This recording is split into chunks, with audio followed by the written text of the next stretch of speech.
Okay, I've got a special Christmas treat for you because most of my audience appears to be American, so you've probably never heard of this movie. This is my favorite version of Cinderella ever.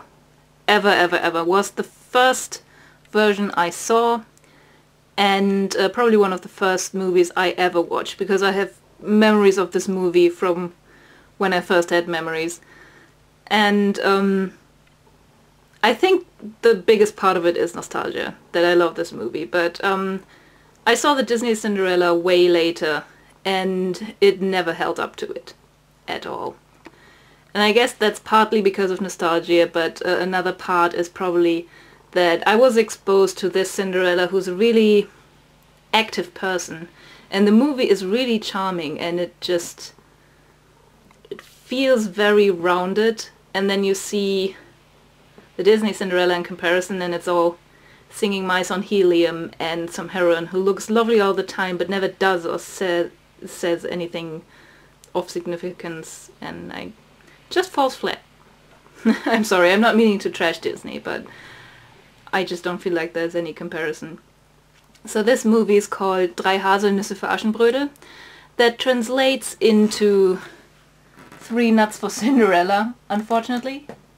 But I mean, that's what the movie is about. I cannot pronounce this title. Even if my life depended on it, I could not pronounce it. So this movie runs on TV over here around Christmas at least 10 times a week. It's crazy. Like the wave of nostalgia is just amazing. People love this movie and some hate it just because so many people love it.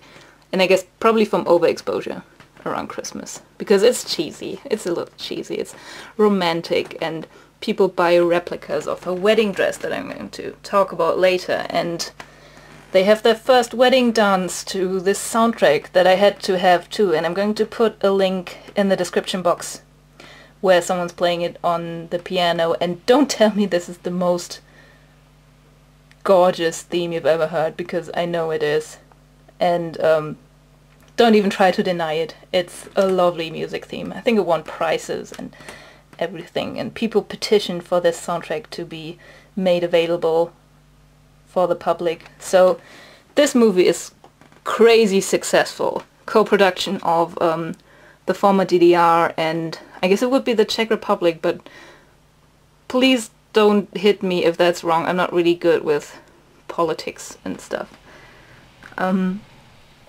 So this is a Czech-German co-production. There were actually many movies made, many fairy tale adaptations, and they were a big part of my childhood, those German and Czech movie adaptations of Grimm's fairy tales and everything. And they had a really successful industry until some point, and this is one of the most successful movies they made ever. And as I said, it's on TV all the time, then it's in the newspapers with interviews with this actress who played Cinderella, who got really famous because of this role. And look at this dress, it's gorgeous. It's seriously gorgeous, people love it.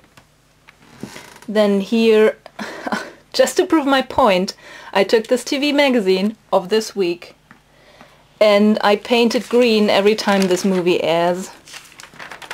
So this is on Monday.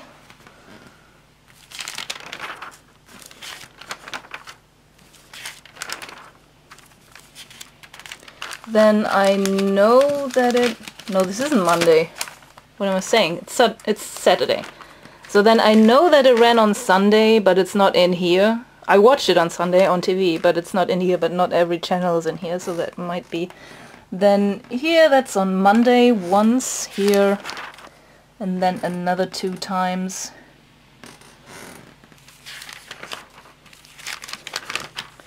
And then once more. And this is 3 times in a row. This is crazy. Right next to one another. And then once more on Thursday. All in all, just in this TV magazine it was 9 times, and I'm quite sure it ran more often, but not all the programs are in here. So everyone watches this movie. I've only ever met one person ever who had never seen this movie, and it's almost impossible that she managed to never see this movie. I have no idea. I really have to watch it with her. So this movie has an amazing cultural impact. You can buy replicas of her wedding dress online. You can see the costumes in the castle where they filmed the biggest part of it. There's an exhibition. Then you can buy the soundtrack. People have 3 Nuts for Cinderella parties, and it's ridiculous. There's fan web pages that are just crazy obsessive. If you find an English dubbed version, it's probably the bad English dubbed version. There's one version where they cut lots of things out and they didn't really dub it. There's just some English dude and he basically riffs the movie. He just talks stuff. And I don't think they gave him a proper translation of what's happening because he's talking nonsense at some points. It just really takes away from the movie. If you can find it, I know there's a French dub version and I know there are versions with subtitles. I'm quite sure it's on YouTube too, so try to find this version and watch it because it's gorgeous. The costumes are so sweet and the music is so amazing. Okay, I just found out that I can't do a short summary of this movie because it turns out to be way too long. Anyway, if you find a dubbed version of this, it's probably not going to be called 3 Nuts for Cinderella. It's most likely going to be 3 Wishes or 3 Gifts for Cinderella. It's the same thing still, but with a different title. So basic premise is she's Cinderella and she's an orphan. She's living with her stepmom and her stepsister who are treating her like a servant. I don't know why that is that the father is always dead, because in the original fairy tale he just doesn't care, but I guess we have to idolize our parents because we want them to be nice people, so we kill them. Because then they can be nice people and not care about their children. Anyway, the only thing she has left from him is her horse that she's not allowed to ride anymore. And she's a really nice person. She's nice to animals and to the other servants, and she makes friends easily, I suppose. And all she wants is to ride her horse every once in a while and do the things she did with her father before he died, but she's not allowed to. So when the royal family comes to visit, she sees an opportunity because everyone's excited because the prince is going to be there, and the stepsister hopes that she's going to marry the prince, so no one pays attention to her and she sneaks off to ride her horse in the forest. And she's enjoying herself, and then she happens to meet the prince, who had the same idea. He doesn't really like the idea of being married off or having to have any responsibilities, so he basically meets up with his gang. He's got these 2 buddies, and all they do all day long is going hunting and riding and avoiding their lessons and trying to have fun and play practical jokes on other people. So they meet, and basically Cinderella plays a practical joke on him, and then she steals his horse, and it's just this thing where young people meet and they try to tease each other and they're having fun with it. And he's really impressed by that. But after that she's grounded, pretty much, so she's not going to ever see him again. What happens then is that through some practical joke the prince played on a servant of the place where she lives, she gets to have 3 nuts. This servant is supposed to buy things for the stepmother and the stepsister, and he's not allowed to bring anything home for Cinderella, but he finds the thing, basically it just falls on his head. Literally, it's 3 hazelnuts. So he thinks that if he can't bring her anything else, he's going to give her these 3 nuts, just to show that he thought about her. And she really appreciates it, and then it turns out that the 3 nuts are actually magical. They turn into 3 costumes. The first one is the costume of a huntsman, so in this disguise she can sneak off and go hunting. And she meets the prince again.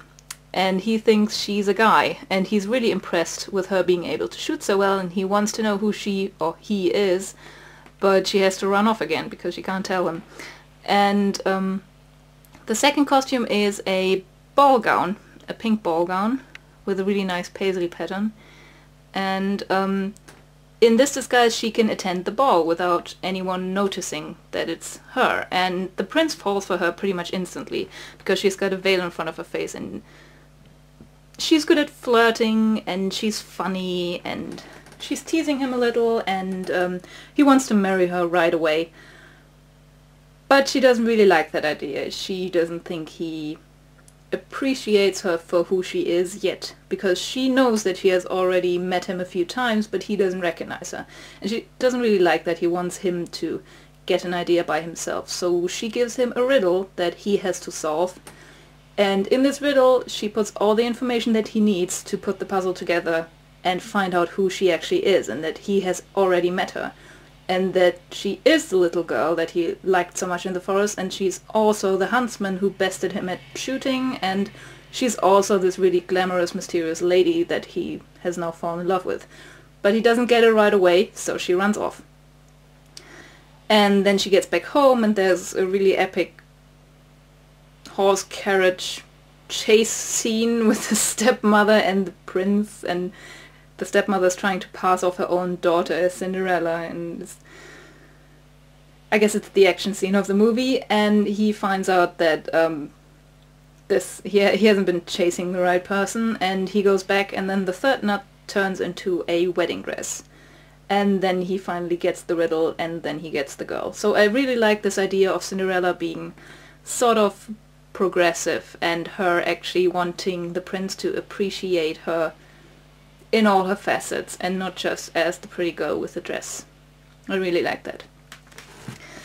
So now that you've got the basic outline, let's talk about this dress. I really like it. I mean, I used to think it's really cheesy, but so you can see it here, it's the same dress. It's actually only in the movie for 2 scenes, which is a shame because it's a really pretty one. You can see it's all white, and this material for the body of the dress, it's a really interesting fabric. I think it's kind of white with the silver pattern and some white lacy thing. So I don't know what material this is actually. Then the sleeves, they are some sort of semi-transparent white stuff. You can see it here. It looks really nice on her arms. And these things here, they are some kind of gold lace. Then there's pearls here and here. And yeah, it's a lacing in the back. And this dress is actually online a lot. Many people try to reproduce it, and you can buy reproductions and you can wear it, and there's costume contests and everything. And I just really like the dress, because most people that have seen the movie are going to recognize the dress. And this is an interesting thing I noticed. Sometimes you have these costumes and they become so iconic that they symbolize the entire movie for you. And this is just one of these moments. When you see this dress, you know where it's from, and you know what movie it is. And basically the dress is the movie, even though it's just in 2 scenes. I mean, it's also on the cover and everything. On every cover. Anyway, I think that's it from me. For now. I hope you like the dress. I hope you're going to give the movie a watch, because it's a really great movie.